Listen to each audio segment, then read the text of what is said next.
नमस्कार, मैं कंचन विश्वास नवशारदा पब्लिक स्कूल से हम कर रहे थे +2 क्लास का बंधुत्व जाति तथा वर्ग अध्याय, जिसके अंदर हम पहले पार्ट 1 में जो है लेसन काफ़ी कर चुके हैं, जिसमें महाभारत के बारे में और उसमें कैसी परंपराएं थी उन सब के बारे में हमने पढ़ा है।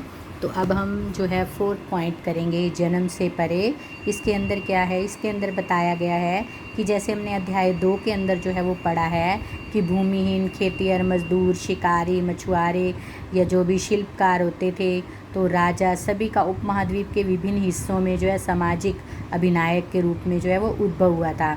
और उसमें जैसे इस बात वो सामाजिक स्थान जो है वो इस बात पर भी निर्भर करता था कि आर्थिक संसाधनों पर उनका कितना नियंत्रण है। और अब हम विशेष संदर्भों में इस बात का परीक्षण करेंगे और संसाधनों पर नियंत्रण में क्या सामाजिक जैसे जो आशय थे उनको वो कैसे स्पष्ट हुए उनको हम पढ़ेंगे। अब जैसे इसमें है संपत्ति पर स्त्री और पुरुष के भिन्न अधिकार। तो महाभारत के जब काल था तो उस समय के अनुसार क्या था कि जैसे जब जो भी पुत्र होते थे तो उनको संपत्ति जो है वो बांटी जाती थी। अब जैसे हम पढ़ ही चुके हैं कि जो महाभारत है उसके अंदर पांडवों और कौरवों का जो है वो युद्ध हुआ था। तो युधिष्ठिर जो है उसको दुर्योधन ने जो है जुए के अंदर, एक द्रुत क्रीड़ा के अंदर जो है आमंत्रित किया था और उससे सारी संपत्ति जो है वो छीन ली थी। तो एक धोखे के कारण, जिसके कारण ये युद्ध जो है वो हुआ था, उससे दास दासियाँ। लेकिन उस समय की प्रथा क्या थी कि सभी जो पुत्र होते थे उनके अंदर जो है वो सारा धन संपत्ति जो है वो बांट दी जाती थी। और जो पत्नी होती थी, जो मतलब स्त्रियां होती थी, उनको जो है वो धन संपत्ति पर उनका स्वामित्व नहीं होता था। संपत्ति के अधिकार में जैसे धर्मशास्त्रों के अनुसार जो है माता पिता की मृत्यु के बाद पुत्रों को समान रूप से धन जो है वो दिया जाता था, लेकिन जो सबसे बड़ा पुत्र होता था वो विशेष अधिकारी होता था और पैतृक संसाधन की हिस्सेदारी जो है उसकी ज़्यादा होती थी। लेकिन विवाह के बाद स्त्री जो है वो मतलब जैसे स्त्री का अपने पिता की संपत्ति पर कोई भी अधिकार नहीं होता था, लेकिन जो पिता के उपहार दिए जाते थे उस पर स्त्री का अधिकार होता था और उसकी जैसे उसका स्वामित्व भी उसी स्त्री का होता था। और उसके बाद जैसे उसकी संतान होती थी तो विरासत के रूप में स्त्री की संपत्ति जो होती थी, जो उसके पिता द्वारा उसको दहेज के रूप में या दान के रूप में दी जाती थी, तो वो जो है उसकी संतान के पास विरासत के रूप में जो है वो चली जाती थी। फिर इसके बाद दिया हुआ है वर्णों और संपत्ति का अधिकार। इसमें क्या बताया गया है कि जैसे आप पहले पढ़ चुके हो, पिछली वीडियो में भी सुन चुके हो कि जो वर्ग है वो 4 जैसे वर्गों में वर्ण व्यवस्था थी। तो उसके अंदर शूद्रों का क्या अधिकार था वो भी आप जानते हो, और क्षत्रियों का क्या अधिकार था वो आप जान ही चुके हो कि अक्षत्रिय जो है वो युद्ध करते थे, ब्राह्मण और अक्षत्रिय जो है वो धनी व्यक्ति होते थे। और जैसे पुरोहितों को, ब्राह्मणों को दान यदा कदा जो है वो किए जाते थे। और जैसे इसके अंदर जो शूद्रों का जीवन है उनके पास जो है धन संपत्ति नहीं होती थी और वे जो हैं शूद्र जो होते थे वे उच्च 3 जातियां थी उनकी सेवा पूजा से ही अपना जो है उनका अधिकार था कि उनकी सेवा पूजा करना और उनसे जो धन मिले, यानी कि दास व्यवस्था की तरह, दास प्रथा की तरह जो है उनका जीवन होता था और उसी पर वे आश्रित जो हैं वो रहते थे। और फिर दूसरे उसमें क्या बताया गया है कि एक और स्तर पर जहाँ समाज के ब्राह्मणीय दृष्टिकोण को धर्मसूत्र और धर्मशास्त्र में संहिताबद्ध किया जा रहा था, तो अन्य परंपराओं में वे वर्ण व्यवस्था की आलोचना भी प्रस्तुत की गई है। इसमें सर्वविदित आलोचनाएं जो हैं प्रारंभिक बौद्ध धर्म में जो है वो विकसित हुई हैं और बौद्धों ने इस बात को अंगीकार किया, यानी कि स्वीकार किया कि समाज में विषमता जो है वो मौजूद थी, किंतु यह भेद न तो नैसर्गिक थे और न ही स्थायी। नैसर्गिक आप पढ़ ही चुके हो और स्थायी मतलब हमेशा ही टिके रहने वाले। और बौद्धों ने जन्म के आधार पर सामाजिक प्रतिष्ठा को जो है वो अस्वीकार किया था, यानी कि वो योग्यता को लाना चाहते थे। जो बौद्ध धर्म थे, जो बौद्ध भिक्षुक थे, जो बौद्ध धर्म को मानते थे, वो योग्यता के आधार पर ही जो है वो वर्ण इस व्यवस्था को करना चाहते थे। फिर इसके बाद है एक वैकल्पिक सामाजिक रूपरेखा और संपत्ति में भागीदारी। इसके अंदर क्या है कि जैसे हम उन परिस्थितियों का परीक्षण करते हैं जहां लोग अपनी संपत्ति के आधार पर सामाजिक प्रतिष्ठा का दावा करते थे या फिर उन्हें यह स्थिति प्रदान की जाती थी, किंतु समाज में अन्य संभावनाएं भी थी कि वह स्थिति जहां पर दानशील आदमी का सम्मान जो है वो किया जाता था और जो कृपण जो गरीब व्यक्ति होता था उसका सम्मान जो है वो नहीं किया जाता था, और वो स्वयं जो अपने लिए संपत्ति संग्रह करता था वो घृणा का पात्र जो है वो माना जाता था। और जो प्राचीन तमिल कम एक ऐसा ही क्षेत्र था जहाँ पर उपरोक्त आदर्शों को संजोया जाता था। और जैसे हम पहले भी पढ़ चुके हैं कि इस क्षेत्र में 2000 वर्ष पहले अनेक सरदारियाँ थी। सरदारी वो आप एक वीडियो में पहले देख ही चुके हो।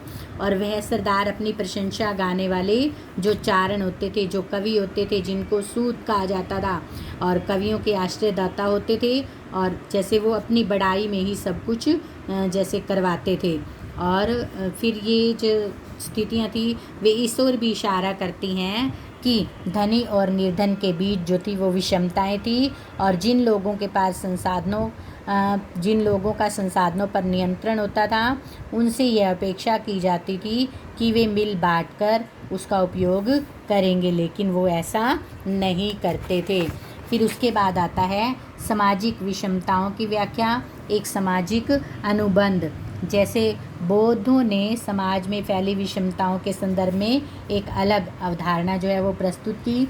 उन्होंने जैसे समाज के अंदर जैसे जो अंतर विरोध थे उनको नियंत्रित करने के लिए जिन संसाधनों की आवश्यकता थी उन पर अपना दृष्टिकोण सामने रखा।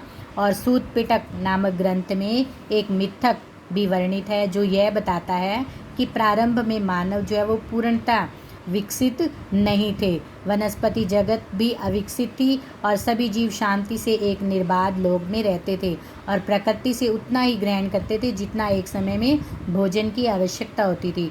किंतु यह व्यवस्था क्रमशः पतनशील हुई और मनुष्य जो है वो अधिकाधिक लालची और प्रतिहिंसक और कपटी हो गए।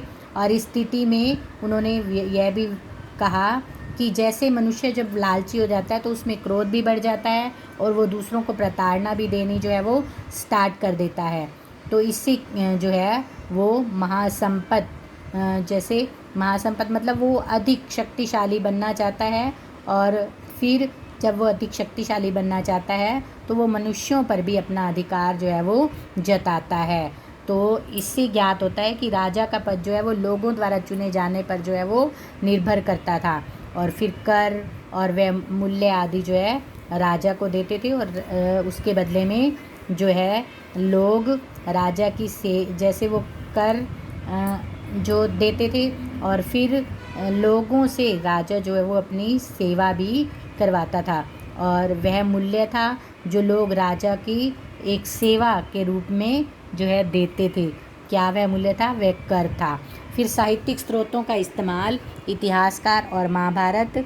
इसके अंदर क्या है कि इस अध्याय के स्रोतों पर अगर हम गौर करें तो हम जो है देखते हैं कि इतिहासकार किसी ग्रंथ का विश्लेषण करते समय अनेक पहलुओं पर जो है वो विचार करते हैं तथा इस बात का भी परीक्षण करते हैं कि ग्रंथ किस भाषा में लिखा गया है, पाली में लिखा गया है, प्राकृत में, तमिल में, या फिर जो आम लोगों की बोलचाल की भाषा थी उसमें, या फिर संस्कृत में, जो विशिष्ट रूप से पुरोहितों और ख़ास वर्ग के लोगों के द्वारा जो है वो अपनाई जाती थी। और इतिहासकार ग्रंथ के प्रकार पर भी ध्यान देते हैं। क्या यह ग्रंथ मंत्र थे या अनुष्ठानकर्ताओं द्वारा पढ़े और उच्चारित किए जाते थे, अथवा ये कथा ग्रंथ थे, उन्हें लोग पढ़कर सुन सकते थे या फिर दिलचस्प होने पर उन्हें दोबारा सुनाया जा सकता था।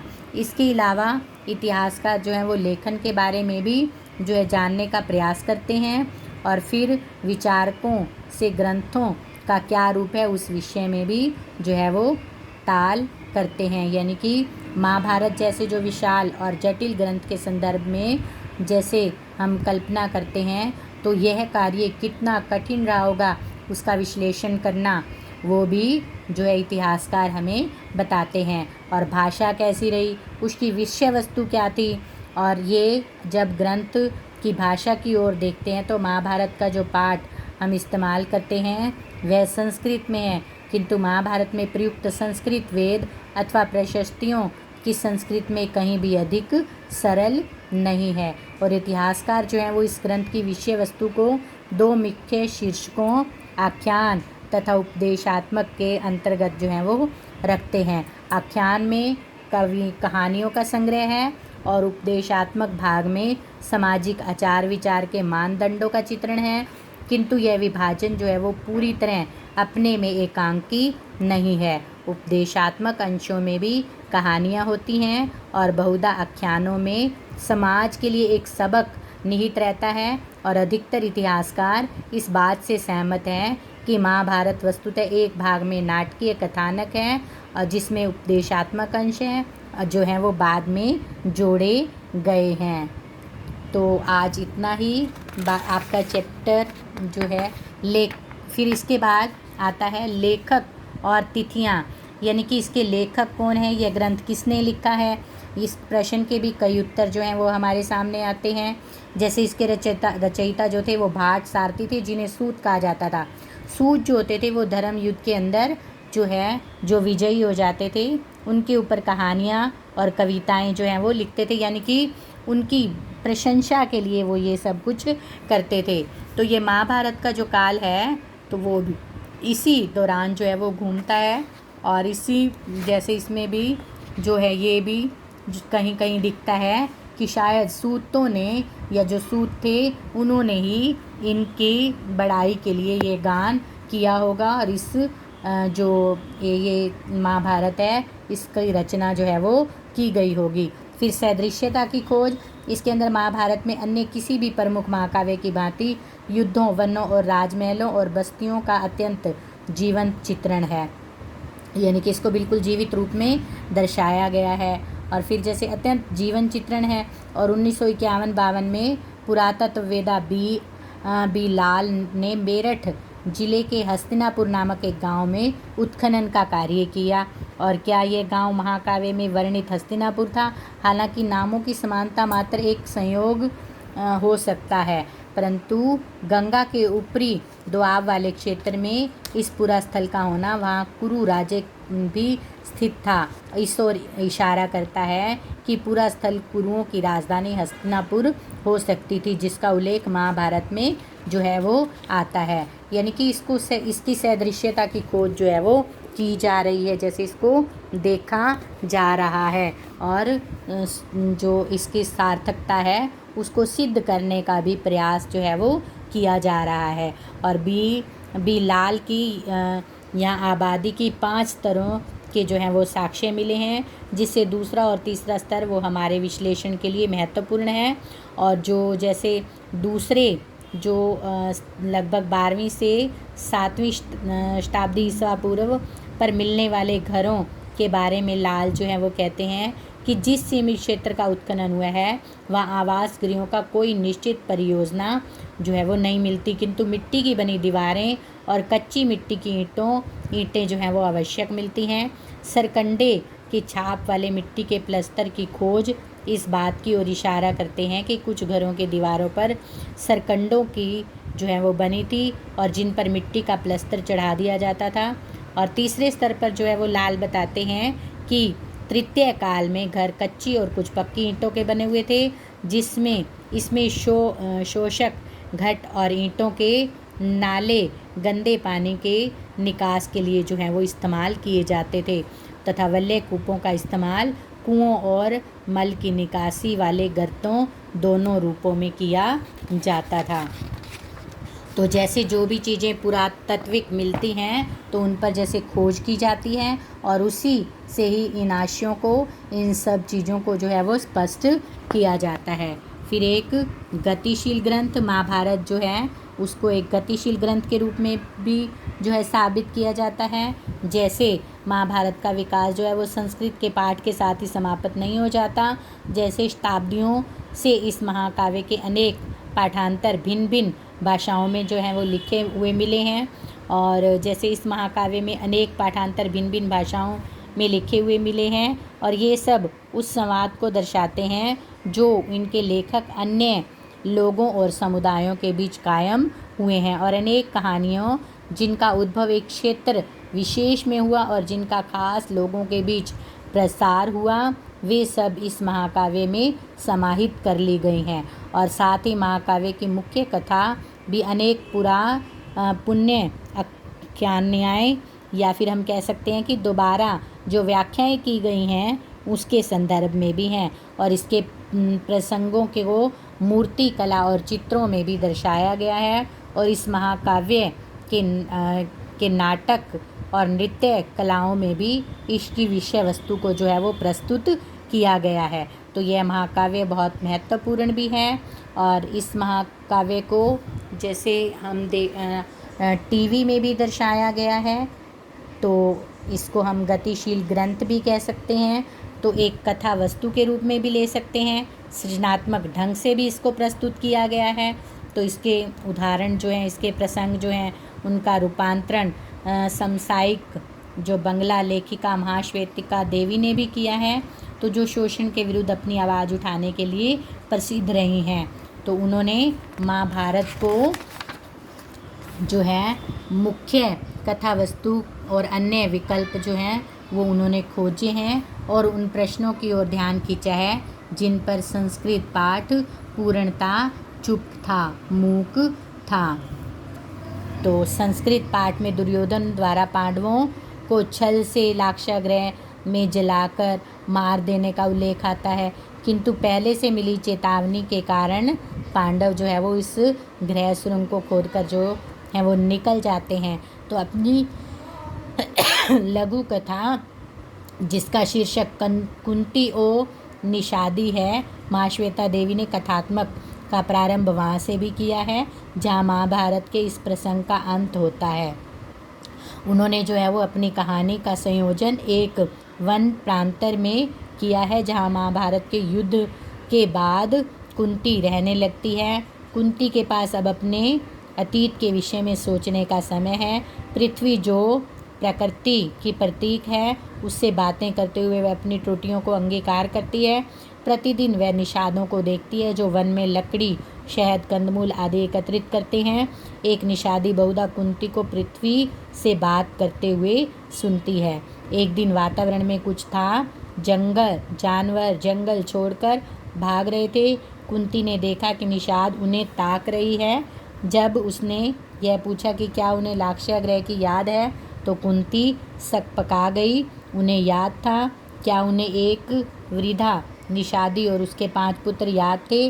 और उसकी स्मृति थी कि कुंती ने उन्हें मदिरा पिलाई थी, इतनी कि वे सब बेसुध हो गए थे, जबकि वह स्वयं अपने पुत्रों के संग बचकर निकल गई थी। कुंती ने पूछा, क्या तुम वही निषादी हो? उसने उत्तर दिया, मरी हुई निषादी उसकी सास थी। साथ ही वह बोली कि अपने अतीत पर विचार करते हुए तुम्हें एक बार भी उन 6 निर्दोष लोगों की याद नहीं आई जिन्हें प्राणों से हाथ धोना पड़ा, हालांकि क्योंकि तुम अपनी और अपने पुत्रों की जान बचाना चाहती थी। जिस समय वे दोनों बातें कर रही थी, आग की लपटें करीब आ रही थी। निषादी तो अपने प्राण बचाकर निकल गई, किंतु कुंती जहाँ खड़ी थी वहीं रह गई। तो इसी तरह से इसमें ये भी दर्शाया गया है इस महाकाव्य में कि जैसे हम कर्म करते हैं हमें वैसा फल भी भोगना पड़ता है। तो आप इस लेसन को अच्छे से रीड कीजिएगा और फिर इसके प्रश्न कीजिएगा। धन्यवाद।